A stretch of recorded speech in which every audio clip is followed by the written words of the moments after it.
Shalom saudara-saudara, selamat pagi. Iya, ucap syukur buat melihat kalian semua dalam keadaan sehat, dalam keadaan baik. Kita percaya Jakarta sudah turun ya ke level 2. Kita terus perkatakan Jakarta, Indonesia bahkan dunia keluar dari pandemi ini.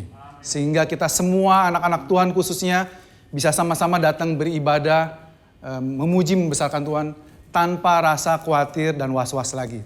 Ya, buat teman-teman yang baru pertama kali hadir atau buat saudara-saudara yang baru pertama kali mengunjungi GBC, salam kenal, saya Pastor Gard. Pagi ini kita akan bercerita tentang kasih Tuhan. Topik kita di GBC setiap minggu hanya menceritakan tentang Tuhan Yesus. Karena tidak ada nama lain di dalam dunia ini, oleh karena namanya kita bisa diselamatkan. Saudara, sebelum kita masuk ke firman Tuhan, saya mau mengajak saudara bahwa Tuhan kita adalah Tuhan yang kasih. Ya, Dia menunjukkan kasih-Nya kepada kita sejak bahkan dari kitab Kejadian. Awalnya Tuhan menciptakan Eden, ya, dan Adam dan Hawa tinggal di dalam Taman Eden sebagai penguasanya. Kalau kita ibaratkan dunia ini sebagai rumah Tuhan, Holy of Holies, ruang maha kudusnya adalah Taman Eden. Dan orang yang bisa masuk di Taman Eden adalah Adam dan Hawa. Ya saudara, waktu kita ingin kenal dengan Tuhan, karena Tuhan adalah roh. Tuhan Yesus bilang begitu di Yohanes 4 kepada wanita di Samaria. Allah adalah roh, sehingga Allah itu tidak berwujud. Kita tidak bisa mengenal Allah kalau Allah tidak memperkenalkan dirinya kepada kita. Kalau Allah tidak datang secara langsung kepada kita tidak mungkin mengenal Tuhan, pencipta kita. Ya saudara, karena Allah tidak berwujud, Allah datang sebagai manusia. Supaya kita bisa mengenal Dia, supaya kita tahu Dia mengalami apa yang kita alami. Ya saudara, dan dari mana kita tahu itu? Dari firman Tuhan. Buat yang suka comot-comot Alkitab, ayat Alkitab, ambil sini, diterjemahkan semau jidatnya, ya saudara. Apa yang kita percayai adalah Alkitab itu sebagai suatu kesatuan. Karena ada sekelompok orang yang suka comot-comot ayat, ini menubuatkan tentang seseorang, ini ngomongin tentang seseorang, ya. Bahwa mereka lupa bahwa contohnya kitab Yohanes, mereka sering ngutip kitab Yohanes, bahwa setelah aku pergi, aku akan mengutus seseorang untuk datang. Kita tahu, semua anak Tuhan tahu bahwa dia adalah Roh Kudus. Tapi buat sekelompok orang lain diterjemahkan dengan pribadi yang lain. Ya saudara, mereka lupa bahwa penulis kitab yang sama Yohanes di pasal 1 ayat 1 udah bilang, pada mulanya adalah firman. Firman itu tadinya bersama-sama dengan Allah, dan firman itu adalah Allah, dan firman itu telah menjadi manusia dan diam di tengah kita. Jadi kita nggak bisa comot-comot ayat 1 untuk kepentingan kita. Karena Alkitab adalah seluruhnya adalah berupa satu narasi yang saling berhubungan. Ya saudara, pagi ini saudara, saya akan mengajak saudara untuk kita melihat kitab di Perjanjian Lama, khususnya kitab-kitab Taurat. Ya saudara, pagi ini kita akan ngomongin tentang satu kitab yang mungkin banyak dari kita malas membacanya, atau waktu kita membacanya, pikiran kita sedang ke langit-langit. Ya saudara, dan kitab itu adalah kitab Imamat. Wah. Minggu pagi ngomongin tentang kitab Imamat, ya saudara. Bulan-bulan ini menurut salah satu teman kita yang juga sedang hadir di sini adalah minggu-minggu yang sebenarnya berat buat gereja untuk ngomongin topik yang Pastor Yudi mendapatkan pewahyuan. Ya, 4 bulan terakhir ini kita akan ngomongin tentang sukacita.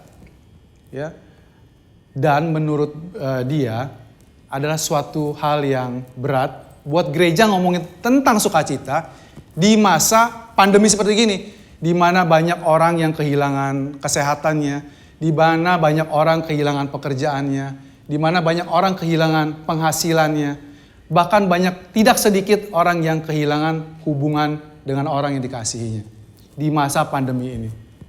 Tetapi Tuhan mengingatkan kita melalui pesan yang disampaikan oleh Pastor Yudi bahwa sukacita kita tidak bisa diambil, tidak terpengaruh oleh keadaan apapun juga. Ya saudara, karena sukacita kita itu adalah satu paket. Waktu kita menerima Yesus Kristus sebagai Tuhan dan Juru Selamat, Sukacita kita itu ada di dalam kita dan tidak bisa diambil. By the way, saya cabut dulu. Oke. Kita juga percaya bahwa Alkitab bukanlah firman Tuhan yang jatuh gedebuk dari langit.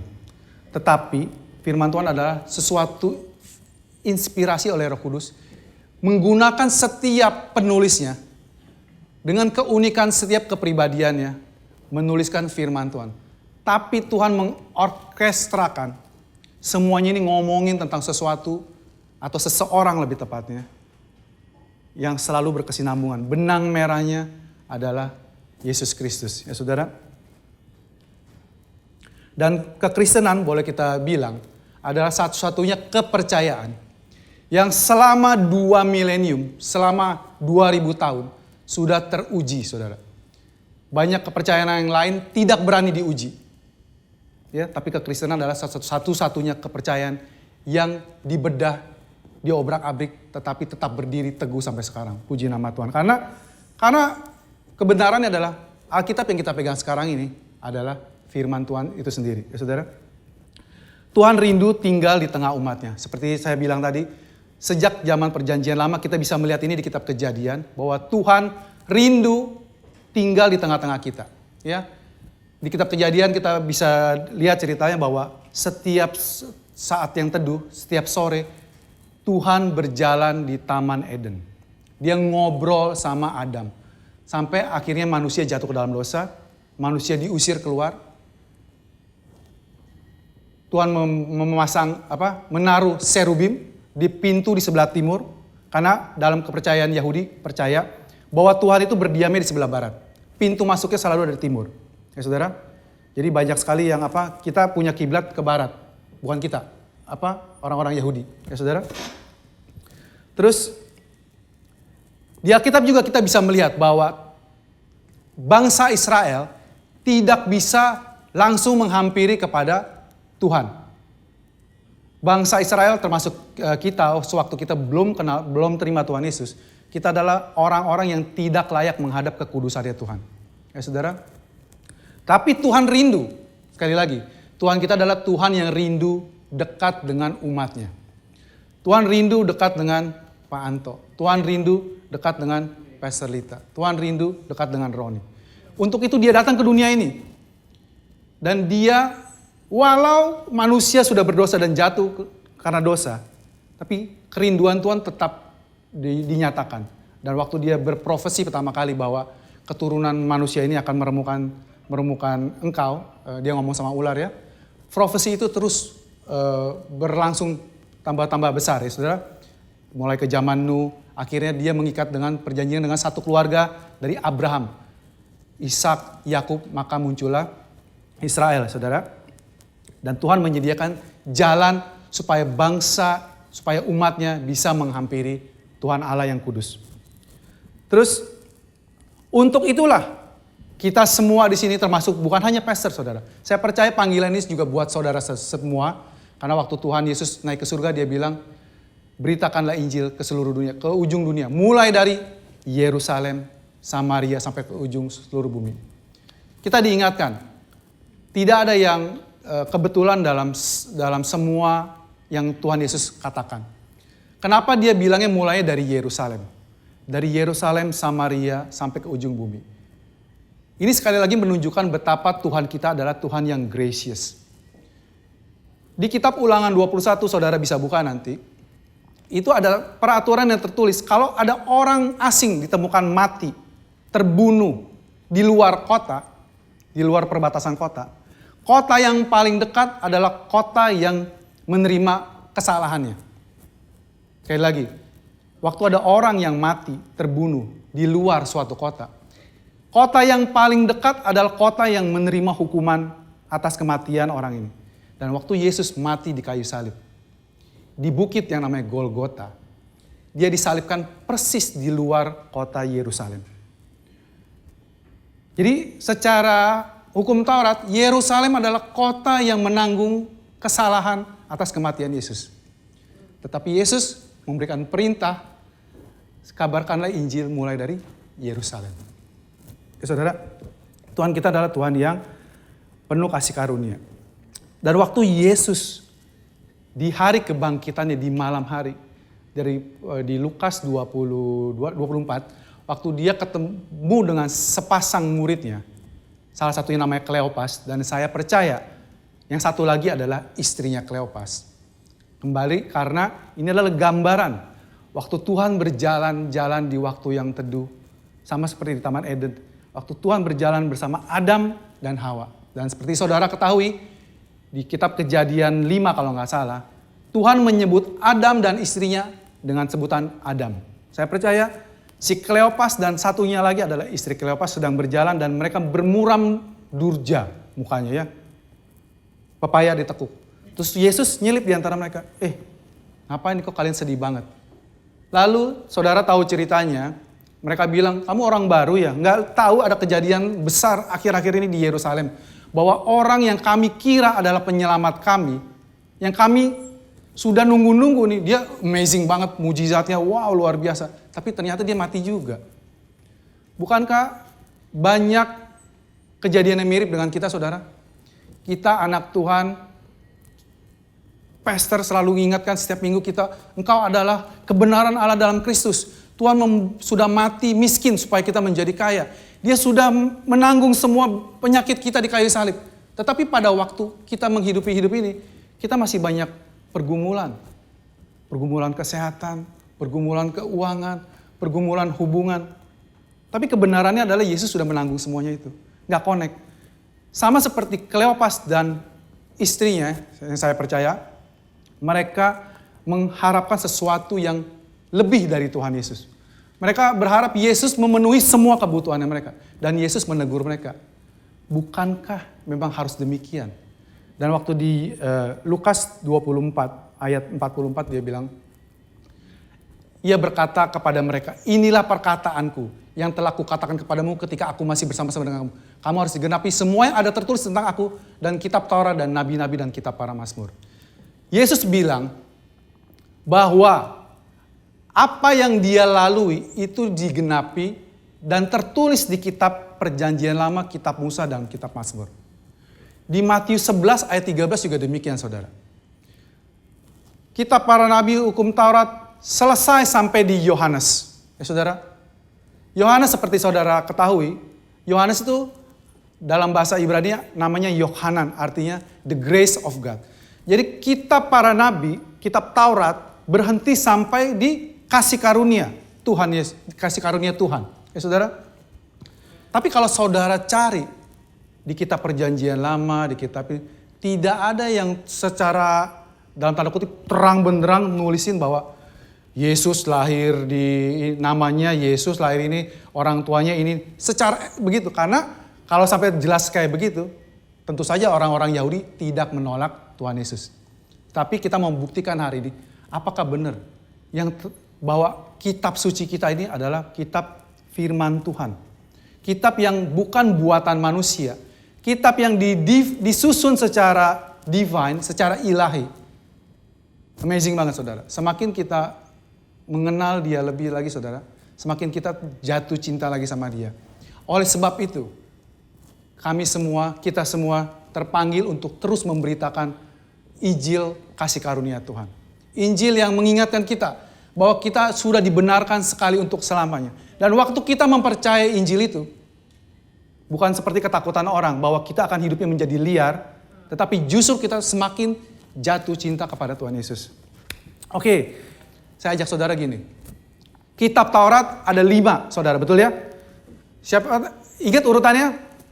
Kejadian, Keluaran, Imamat, Bilangan, dan Ulangan. Ya. Kejadian, Keluaran, Imamat, Bilangan, Ulangan. Dengan susunannya sendiri, ini sudah ada urutan yang unik, saudara. Contohnya, kitab Kejadian itu mirroring dengan kitab Ulangan. Seolah-olah kitab Kejadian adalah prolog, dan kitab Ulangan adalah epilognya. Di kitab Kejadian, saudara ketahui di akhir kitab Kejadian apa yang terjadi apa saudara? Ada Yakub sedang memberkati ke-12 anaknya. Seperti saudara ketahui, Yakub adalah Israel, betul ya? Yakub memberkati ke-12 anaknya. Di mana dia memberkatinya? di Mesir, saudara. Di luar tanah perjanjian. Dan di kitab Ulangan, di akhir kitab Ulangan, kita bisa membaca Musa sedang memberkati ke-12 suku bangsa Israel. Di mana, saudara? Di Moab, di Gunung Nebo sebelum Musa mati. Tetap di luar tanah perjanjian. Ini saya percaya ini bukan suatu kebetulan, saudara. Bahwa kitab Kejadian dan Ulangan itu seperti mirroring. Terus kitab Kejadian dan kitab Keluaran juga demikian. Kitab Kejadian itu dimulai dengan penciptaan di mana manusia tinggal dalam kesempurnaan dan manusia jatuh ke dalam dosa. Turun dia. Dan kitab Keluaran adalah posisi sebaliknya. Waktu bangsa Israel sedang berada di jurang di bawah dan Tuhan sedang membawa mereka keluar naik ke atas menuju ke tanah perjanjian. Terjadi kebalikan ya, saudara, dalam kitab Kejadian Keluaran. Terus bagaimana dengan kitab Keluaran dan Bilangan? Ini juga mirroring, saudara. Mirip sekali. Kitab Keluaran dan kitab Bilangan itu mirip. Di mana bangsa Israel sedang mengembara di padang gurun. Diceritakan, kalau saudara nanti baca di kitab Bilangan itu dimulai dengan basically cuma 3. Yaitu di padang gurun Paran, Sinai ke Paran, Paran ke Moab. Dan perjalanan di antaranya. Ya. Dan di tengah-tengah semuanya ini, ada kitab yang namanya Imamat. Nanti saudara pelan-pelan akan sering ketemu bahwa Tuhan sering menaruh inti pusat ceritanya itu ada di tengah-tengah. Jadi dari hati, jantung dari semua kitab Taurat, dari 5 ini adalah kitab Imamat. Kitab Imamat sendiri punya keunikan, saudara. Kitab Imamat itu dibagi 7. Jadi pasal 1 sampai pasal 7 awalnya itu dibahas tentang sacrifice, tentang ritual-ritual, ya. Di awal, saudara. Pasal 8 sampai pasal 10 itu ngomongin tentang bagaimana Harun dan anak-anaknya dipilih sebagai imam. Tentang priesthood. Terus di ayat selanjutnya, di pasal 11 sampai 15, itu ngomongin tentang purity, pemurnian. Dibahas tentang bagaimana makanan yang haram, makanan tidak haram. Ya, hal-hal yang menajiskan seseorang, tentang cairan tubuh, memegang orang mati. Ya saudara. Terus kebalikannya, saudara. Dan di tengah-tengah ini 1, 2, 3, 4, 5, 6, 5, 6, 7. Yang nomor 4-nya adalah pasal 16 dan pasal 17 yang ngomongin tentang Hari Raya Pendamaian. Setelah ngomongin tentang pemurnian, purity tadi, kita diajak lagi tentang bagaimana cara kita menjadi kudus lagi. By the way, saudara, di Perjanjian Lama ada ngomongin tentang makanan haram, tidak haram. Kalau perempuan sedang datang bulan, laki-laki mengeluarkan cairan, menyentuh orang mati. Itu tidak disebut berdosa. Tetapi tidak kudus. Jadi bagaimana cara menguduskannya? Diajarin ntar di pasal selanjutnya. Di pasal 18 sampai 20. Basically kita cuman membasuh diri, mengasingkan diri. Untuk beberapa saat memberikan persembahan. Kita kembali lagi menjadi pure lagi. Menjadi normal lagi. Ya saudara. Ini bukan ngomongin tentang dosa, tetapi layak atau tidak layak menghadap Tuhan. Karena waktu kita tidak layak menghadap Tuhan, die. Hukumannya adalah kematian. Di pasal selanjutnya, pasal 21-22, bagaimana cara hidup imam. Imam itu mesti begini, begitu, ya, dibahas di situ. Dan diakhiri dengan kembali ritual. Tentang apa? Tentang hari-hari raya mereka. Dibahas tentang hari Sabat, tentang festival-festival, tentang pondok daun dan sebagainya. Dan jadi saya udah bilang tadi 1, 2, 3, 5, 6, 7. Di tengah-tengahnya di keempat ini adalah tentang Hari Raya Pendamaian. Jadi di tengah jantung dari kitab kitab Imamat adalah Hari Pendamaian. Jadi yang bisa saya simpulkan dari sementara ini adalah jantung dari kitab Taurat yang 5 itu adalah kitab Imamat. Dan jantung dari kitab Imamat adalah Hari Raya Pendamaian. Apa yang spesial tentang Hari Raya Pendamaian, saudara? Kalau saudara perhatikan kitab Kejadian, Keluaran, Bilangan, dan Ulangan, itu membahas tentang lokasi di Goshen, di di Gunung Sinai, di Moab. Betul saudara? Ada tempatnya. Dan ada waktunya. Di sini mereka 40 hari, 40 malam, lalu mereka berjalan di sini 1 tahun, sampai 40 tahun, sampailah mereka ke Tanah Perjanjian. Tetapi di kitab Imamat ini, tidak ditulis waktu sama sekali. Nggak dibilang pada tahun kesekian, kagak ada. Dan tidak dibilang tempatnya di mana. Ya saudara, jadi ini kitab yang timeless dan spaceless, saudara. Dan hari pendamaian, buat saudara-saudara yang belum pernah ngeh tentang hari pendamaian. Hari raya pendamaian atau Atonement Day, Yom Kippur, adalah hari raya penyucian dosa satu bangsa Israel. Di pasal 1 sampai pasal 7 kitab Imamat, saudara akan diajarkan tentang 5 macam persembahan korban kepada Yahweh. Jadi kalau ada bangsa Israel, pribadi per pribadi, melakukan kesalahan, merasa dirinya berdosa, bersalah, ngibul, nipu, dan sebagainya saudara ya. Dia membawa korban kepada imam. Imam periksa korban itu, dan setelah diperiksa sempurna, jadi bangsa Israel itu diajarkan untuk mempersembahkan korban itu yang sempurna. Kalau kita lihat sekarang ini, ya kita sering lihat lah ya, di mana ada orang mempersembahkan korban tuh kambingnya kurus misalnya ya, karena hemat, budget. Sapi jangan yang gemuk-gemuk lah, berat. Yang agak kurus yang penting sapi. Bangsa Israel diajarkan tidak bisa begitu. Dia harus mempersembahkan yang terbaik. Karena waktu imam periksa, nggak qualified, kulitnya kudis, ditolak. Kenapa saudara? Karena semua yang di perjanjian lama adalah gambaran yang akan datang. Karena ini menggambarkan tentang Kristus. Kristus itu sempurna, tidak ada cacatnya.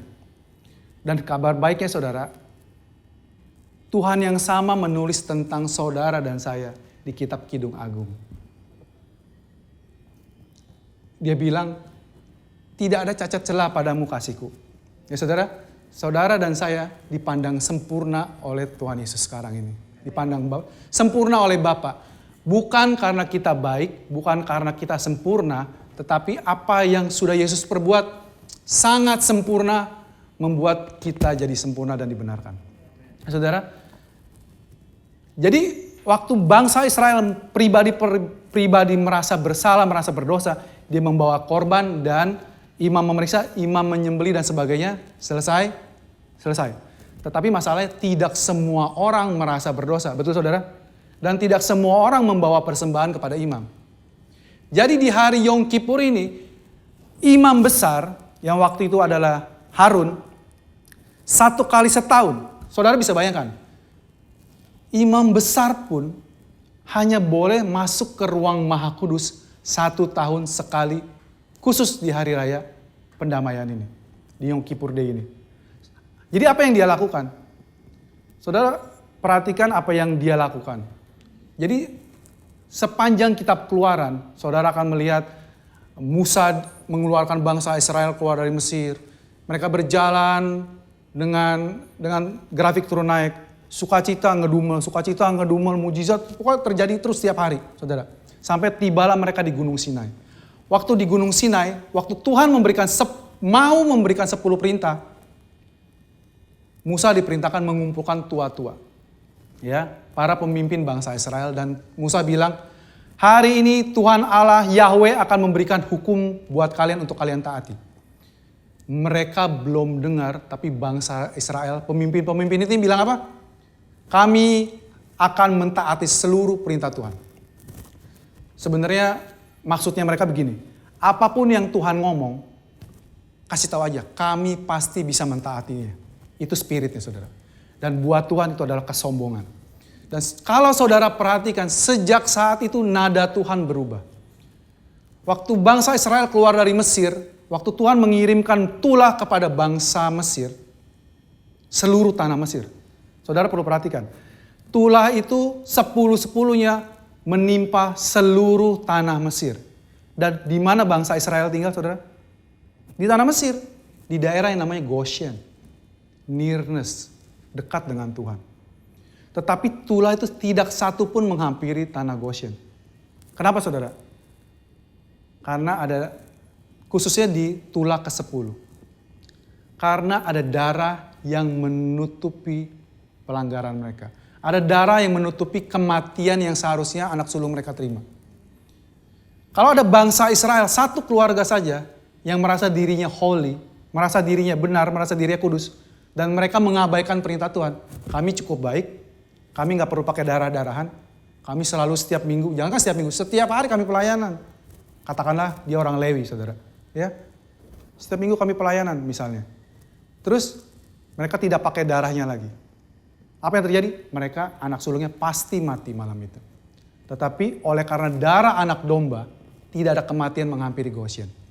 Saudara, nah sejak saat itu nada Tuhan berubah. Setiap mereka ngedumel, mereka melihat kematian. Sebelumnya, waktu mereka ngedumel, laut merah dibelah. Waktu mereka ngedumel, air yang pahit menjadi bisa diminum. Waktu mereka ngedumel gak ada makanan, turunlah mana. Datanglah burung puyuh. Saudara, setiap pelanggaran mereka dibayar Tuhan dengan mujizatnya dia. Amazing ya saudara. Tapi begitu mereka menyombongkan diri di kaki Bukit Sinai, Tuhan bilang, tidak boleh ada yang menyentuh lereng gunung ini. Binatang pun mati. Dan siapa yang boleh naik ke tempat Tuhan yang kudus? Musa. Waktu Musa dipanggil pertama kali, waktu lihat semak terbakar, Musa yang datang. Waktu menghadap ke Gunung Sinai, Musa yang datang. Setiap ada masalah apa-apa, Musa ngadu sama Tuhan. Tuhan bilang tidak ada orang selembut ini di bangsa Israel. Dari 2 juta lebih orang, hanya Musa yang hatinya lembut. Kata firman Tuhan. Ya saudara, hanya Musa yang Tuhan berkenan ketemu muka dengan muka. Makanya waktu bahkan saudaranya sendiri, si Miriam dan Harun memberontak kepada Musa, Tuhan deal with them. Mereka kena kusta. Miriam kena kusta. Nanti saudara ikuti lagi ceritanya kenapa Harun gak kena kusta. Ya saudara, interesting. Ya, tapi saudara, di hari raya Yom Kippur ini, hanya Harun yang boleh masuk. Musa gak boleh. Nanti kita bahas lagi ya. Jadi Harun masuk ke ruang Maha Kudus, memercikan darah. Apa yang Harun harus lakukan? Pertama dia harus menyediakan korban lembu. Lembu sama domba gedean mana? Adik-adik? Lembu. Unik saudara. Coba saudara baca pelan-pelan. Untuk bangsa Israel satu bangsa, dosanya, Harun diminta Tuhan mempersiapkan seekor domba jantan dan kambing jantan. Kambing jantannya 2. Ya, yang satu diundi. Yang kena undi, satu disembelih, dikorbankan sebagai korban bakaran. Satu lagi dilepas, ditumpang tangan sebagai kami percaya, saya percaya. Azazel dibawa ke gurun, itu enggak dipersembahkan saudara, dilepaskan di padang gurun. Bukan berarti Azazel ini saya percaya adalah kuasa kegelapan yang ada di daerah situ. Jadi waktu satu kambing dipersembahkan untuk Tuhan dan darahnya dioleskan untuk menutupi dosa bangsa Israel, dan Azazel dilepas sebagai perlambangan, dosa dikembalikan ke tempatnya di padang gurun. Tempatnya iblis, bukan di kemahnya Tuhan. Engkau pergi jauh-jauh. Ya saudara, untuk bangsa Israel, Tuhan menyuruh mempersembahkan kambing dan domba. Tetapi sebelum dia melakukan itu, Harun harus mempersembahkan korban untuk dirinya sendiri dan keluarganya. Berupa seekor lembu. Saudara, nangkep gak? Bahwa untuk Harun, korban yang diperlukannya itu adalah seekor lembu. Sedangkan untuk satu bangsa, korbannya imut-imut. Ya saudara. Jadi waktu Harun masuk ke dalam ruang Maha Kudus, dia mempersembahkan lembu, darahnya dipercikan 7 kali. Lalu dia keluar, dia mempersembahkan domba kambing tadi. Selesai masuk, memberikan pendamaian kepada seluruh bangsa. Waktu dia keluar dalam keadaan sehat, dia memberikan berkat. Ya saudara, itulah kenapa setiap habis ibadah, pastor selalu berdoa berkat buat kalian semua. Kita percaya imam yang diberkati memberikan berkat kepada umatnya. Ya saudara, dan ini adalah kerinduan Tuhan untuk memberkati setiap saudara dan saya. Setiap umat Tuhan, kerinduan Tuhan adalah untuk memberkati. Bukan memberikan penyakit, bukan memberikan kesusahan, bukan ditimpa musibah, kebakaran, tabrakan dan sebagainya. Bukan saudara, semuanya itu dari si jahat. Jangan sampai kita tertipu, ya saudara. Oke, terus Apa yang terjadi tentang ini semua? Tentang korban ini, saudara. Dari korban-korban ini kita belajar tentang 3 hal, saudara. Ya. Jadi tentang korban itu, yang satu tentang pemercikan darah. Jadi darah setelah dipotong, darahnya dipercikan. Itu artinya apa, saudara? Itu melambangkan justifikasi. Bahwa sekarang kita sudah dibenarkan. Bahwa bangsa Israel sekarang sudah disucikan. Ya, saudara. Terus setelah disembelih apa yang dilakukan oleh imam? Dibakar. Dagingnya dipotong-potong, ada yang diambil buat bagian imam, ya. Sisanya dibakar sampai keluar asap. Dan menjadi harum, bau-bauan yang harum bagi Tuhan. Ya, saudara. Ngomong-ngomongin harum, saya percaya ini adalah salah satu kenapa kita juga suka dengan bau-bauan daging bakar. Ya, Pastor Yudi ya? Ya. Ini adalah karena kita digambarkan serupa dengan gambar Allah. Ya, saudara. Bahkan saudara ngomong-ngomong bakar, cecak di rumah saja ya sekarang demen dengan nyamuk bakar. Kami pakai rakit listrik ya, cetok. Itu kayaknya nyamuknya lebih oisi atau gimana. Itu pagi-pagi saya dengerin lantainya bersih. Padahal terdengar kretek, artinya banyak nyamuk mati kan. Tapi pagi-pagi kita lihat lantainya bersih. Ya, dan cecak di rumah saya gemuk-gemuk. Lanjut ke pembakaran tadi. Jadi waktu uapnya sampai ke atas, bau-bauannya, itu melambangkan apa? Melambangkan bahwa kita sudah dikuduskan. Tadi kita sudah dibenarkan dan kita dikuduskan. Ya. Terus, dan terakhir, dimakan sampai habis. Ngomong sampai dimakan sampai habis, nanti kita akan menerima perjamuan kudus Tuhan. Setiap menerima perjamuan kudus Tuhan, ini adalah bagian yang juga kita diingatkan dari kitab imamat ini. Bahwa Tuhan yang menyediakan makanan buat Harun. Harun diajak makan di rumah Tuhan. Harun dan anak-anaknya. Makan di rumah Tuhan, di mana makanannya Tuhan sudah sediakan. Di perjanjian lama, di adat timur jauh, makan bersama itu beda dengan meaningnya dengan kita sekarang. Kalau kita makan sekarang, makan bersama-sama, mungkin fellowship, betul sama-sama fellowship, kita hang out. By the way, kita sudah mulai rindu mengajak kita semua untuk mulai hang out, komsel secara offline lagi. Kita ketemu muka dengan muka, ya. Karena kita tidak diciptakan untuk bisa berjauh-jauhan terus-terusan, ya. LDR sering terlalu lama itu menyiksa, ya saudara. Ya, buat yang LDR pasti tahu rasanya, ya. Kita ini diciptakan untuk bertemu muka dengan muka, ya. Mengajak teman-teman semua untuk bergabung, untuk yang meluangkan waktunya, ya. Tentu saja dengan protokol kesehatan ya, yang membuat semuanya nyaman, ya. Oke. Terus by the way, mumpung ingat, kami juga sudah memiliki prayer corner, ya. Jadi buat saudara-saudara yang ingin didoakan, minta didoakan atau ingin bercerita, share your heart, your burden even, ya. Bisa telepon di nomor telepon yang ada sebelum dan sesudah ibadah ini. Ya, kita memiliki 2 orang, lelaki dan perempuan yang bersedia meluangkan waktunya untuk berdoa buat saudara. Tuhan memberkati ya. Lalu, jadi waktu di makan-makan itu kita ngobrol-ngobrol. Di adat timur jauh itu bukan hanya ngobrol-ngobrol, tetapi juga engkau menjadi bagian dari saya. Waktu Abraham ketemu dengan 3 malaikat dan salah satunya saya percaya adalah Tuhan Yesus. Itu mereka makan bareng, bersama-sama, berasosiasi. Itulah kenapa waktu Yesus mengajak Zakeus makan, orang-orang agak gimana, kontroversi. Kenapa? Berarti engkau yang hebat ini, seleb, merendahkan dirimu bergabung dengan orang seperti Zakeus. Orang yang dibenci oleh kebanyakan bangsa Israel. Orang yang dihina, orang yang dipandang seperempat mata. Ya saudara? Orang yang tidak layak untuk diajak makan untuk orang sekelas Yesus. Tapi kita diingatkan sekali lagi bahwa Yesus adalah Tuhan yang penuh kasih karunia yang datang dalam wujud manusia. Ya saudara? Terus, tadi kita sudah ngomongin tentang Harun, anak-anaknya dan sebagainya. Nah pertanyaannya, kenapa bukan Musa yang masuk? Kenapa yang tadinya selama kita Keluaran, Musa terus. Tetapi di ujung-ujungnya, saudara baca di kitab Keluaran pasal 40, kitab terakhirnya. Di ayat 34 kalau nggak salah. Jadi Tuhan menyuruh Musa memanggil orang-orang, menyiapkan A, B, C, D untuk membangun bait Allah. Tabernakel Musa, ya, kemah. Setelah jadi, Musanya nggak boleh masuk. Dan nanti kalau saudara baca di kitab Bilangan, Ulangan, akhirnya Musa bisa masuk nggak ke dalam ruang kudusnya Tuhan?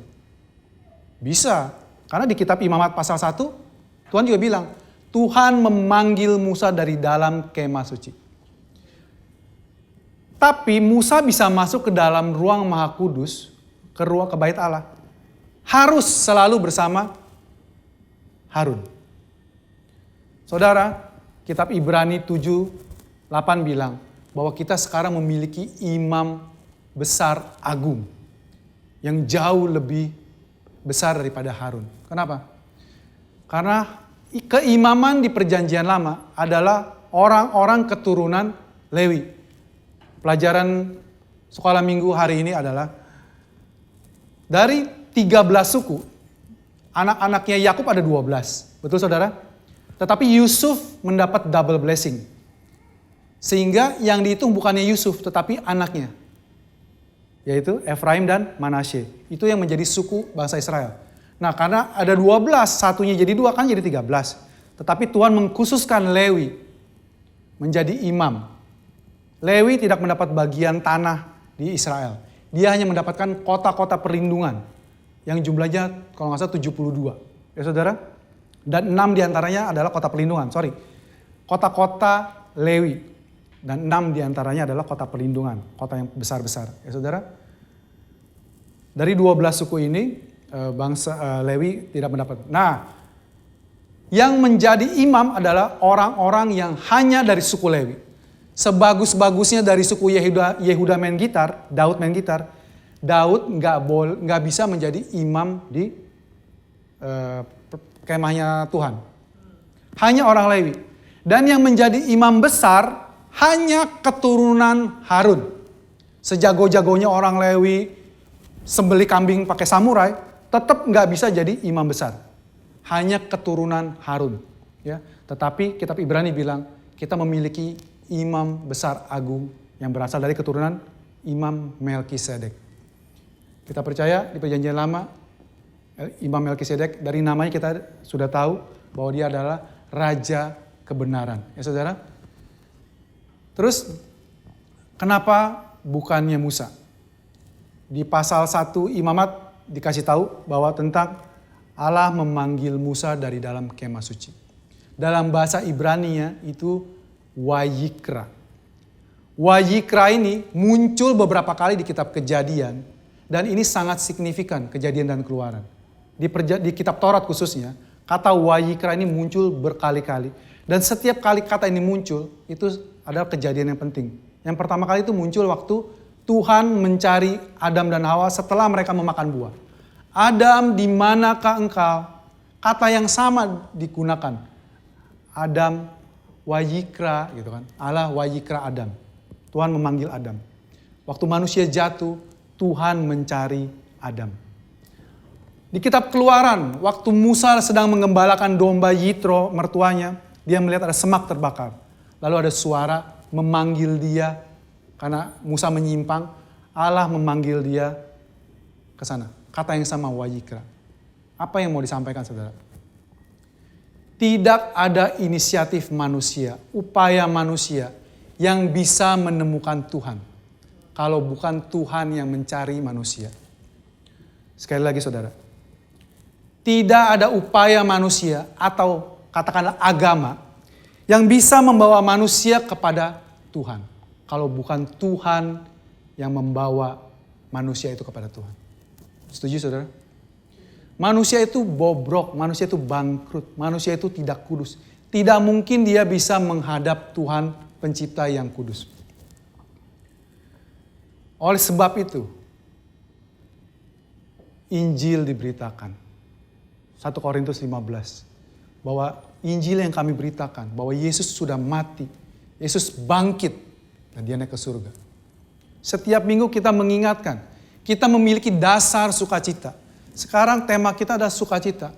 Mengapa kita bisa bersukacita, saudara-saudara? Kenapa sukacita yang kita miliki tidak bisa diambil?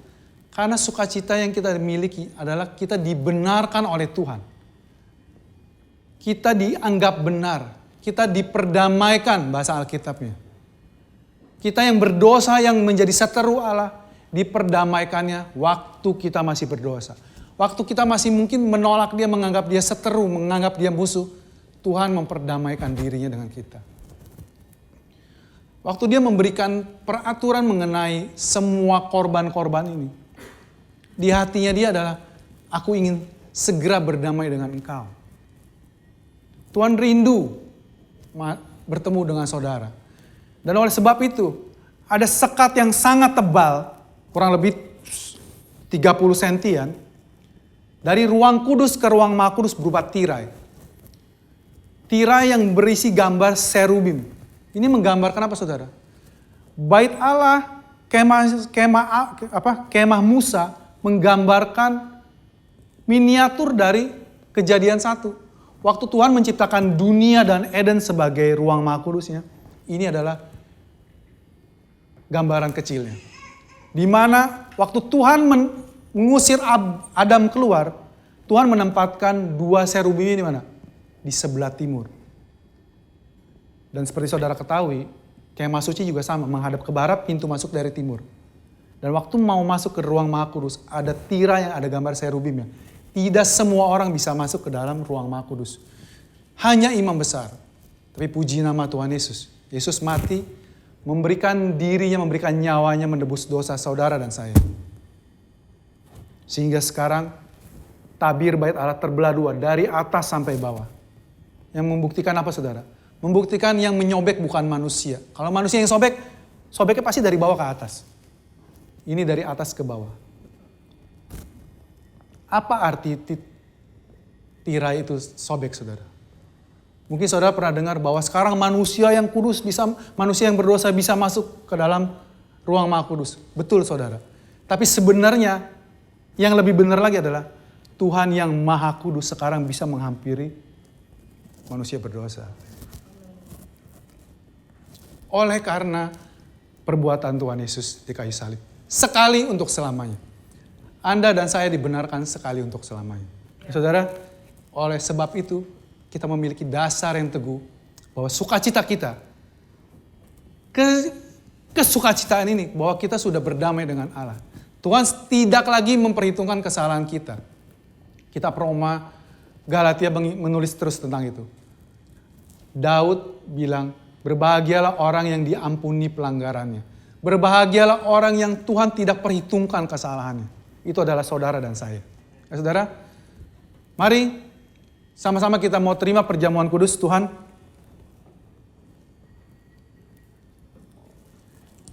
Kita diingatkan pagi ini bahwa setiap kita menerima tubuh dan darah Kristus, kita diingatkan bahwa Tuhan yang menyediakan tubuhnya buat kita. Tuhan yang memberikan darahnya buat kita. Kalau kita menyerahkan nyawa kita buat keluarga kita, itu tidak bisa, saudara. Jangankan buat keluarga, buat diri sendiri saja, saudara menyiksa diri dengan berlaku baik menurut saudara, tidak bisa membayar dosa saudara. Hanya Tuhan yang benar yang bisa membayar dosa saudara. Dan kita diingatkan pagi ini, waktu kita menerima tubuh dan darah Kristus, ingat bahwa Tuhan yang menyediakan hidangan ini. Dan Tuhan mengajak kita berfellowship. Kita dianggap bagian dari Dia. Suatu kehormatan, saudara. Setiap kita menerima tubuh Kristus, kita mau ingat apa yang Dia perbuat. Mari saudara, kita angkat tubuh Kristus sama-sama. Saudara bisa ikuti perkataan saya. Terima kasih Tuhan Yesus. Buat tubuhmu yang sudah diserahkan buat saya. Engkau sudah dihancurkan. Engkau sudah disakiti. Engkau sudah dihina. Engkau berumur pendek Tuhan. Engkau ditinggalkan orang-orang yang mengasihimu. Semua keburukan Engkau tanggung Tuhan, demi cintamu pada saya. Supaya saya mendapatkan sebaliknya. Supaya saya sehat. Supaya saya dan keluarga saya dilindungi. Tidak pernah jauh lagi. Tidak pernah ditinggalkan lagi. Supaya kita dimuliakan. Bahkan dia ditinggalkan sebagai anak. Sehingga dia berseru, Allahku, Allahku, mengapa engkau meninggalkan aku? Supaya kita sekarang bisa memanggil, Bapa, Bapa, mengapa engkau sangat mengasihi saya? Terima kasih Tuhan Yesus, buat tubuhmu yang sudah dihancurkan, diserahkan buat saya. Saya percaya, saya mau terima Tuhan dengan penuh ucapan syukur di dalam nama Tuhan Yesus. Mari kita makan saudara.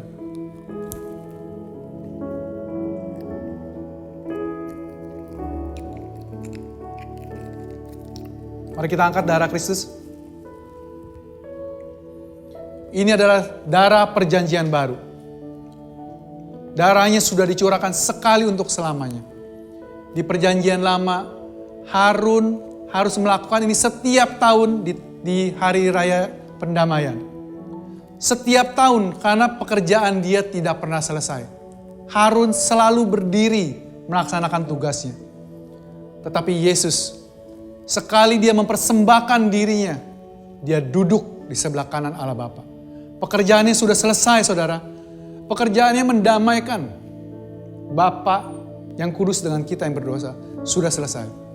Terima kasih Tuhan Yesus buat darah-Mu yang sudah dicurahkan sekali untuk selamanya. Kami terima pembenaran-Mu Tuhan. Kami dijadikan benar. Kami dijadikan anak. Kami diberkati karena Engkau sudah digantung di kayu salib menjadi kutuk bagi kami. Kami terima Tuhan penebusan darah-Mu sekali untuk selamanya dengan penuh ucapan syukur di dalam nama Tuhan Yesus.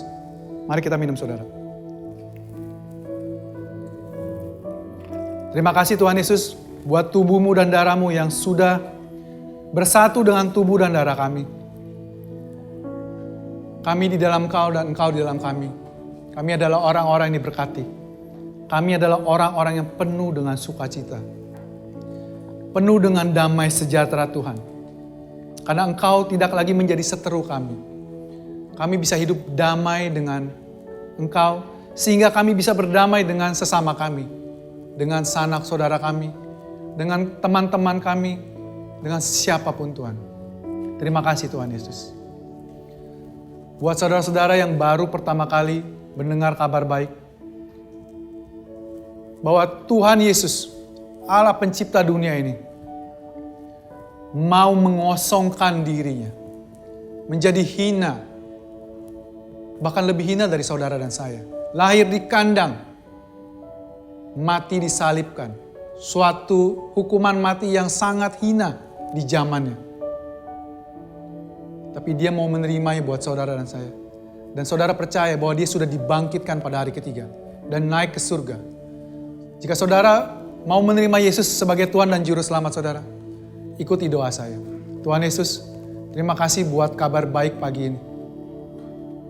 Saya bersyukur Tuhan mendengar kabar baik. Bahwa Engkau adalah Tuhan saya yang memperdamaikan saya dengan Bapa. Saya mau menerima Engkau sebagai Tuhan dan Juru Selamat saya. Saya percaya Engkau adalah Tuhan dan Juru Selamat saya Tuhan. Di dalam nama Tuhan Yesus. Amin. Jika saudara sudah berdoa demikian, saudara sudah menjadi anak-anak Allah, terus datang, cari gereja yang mengabarkan, mengingatkan saudara apa yang Yesus sudah perbuat buat saudara. Jika saudara berada di Jakarta, saya mengundang saudara untuk datang ke GBC setiap hari Minggu, untuk terus diberkati dengan kebenaran firman Tuhan. Oke saudara, kita mau mengakhiri ibadah hari ini. Angkat tangan, kita mau diberkati, menerima berkat dari Allah Bapa kita. Tuhan menghadapkan wajahnya kepadamu. Dia sudah berdamai dengan engkau. Tidak ada lagi pelanggaran yang dia ingat-ingat. Semua yang baik dicurahkan buat saudara. Diberkatilah saat engkau pergi dan pulang. Diberkatilah engkau saat engkau keluar dan masuk. Diberkatilah keluargamu. Diberkatilah buah kandunganmu. Diberkatilah semua perbuatan tanganmu. Apapun yang engkau rancangkan, engkau perbuat, Dia buat menjadi berhasil. Tuhan memberkati engkau sepanjang minggu ini sampai Maranatha. Di dalam nama Tuhan Yesus. Yang sudah terima berkat Tuhan katakan amin. Amin. Sampai jumpa lagi. Selamat berhari Minggu. God bless you.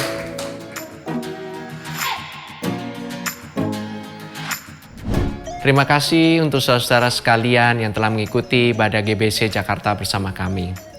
Kami berharap saudara sekalian diberkati dan disegarkan oleh firman Tuhan yang telah disampaikan pada hari ini. Pastikan saudara mensubscribe channel YouTube kami dan ikuti terus update dan informasi GBC Jakarta di akun resmi media sosial kami di bawah ini. Shalom, Tuhan berkati.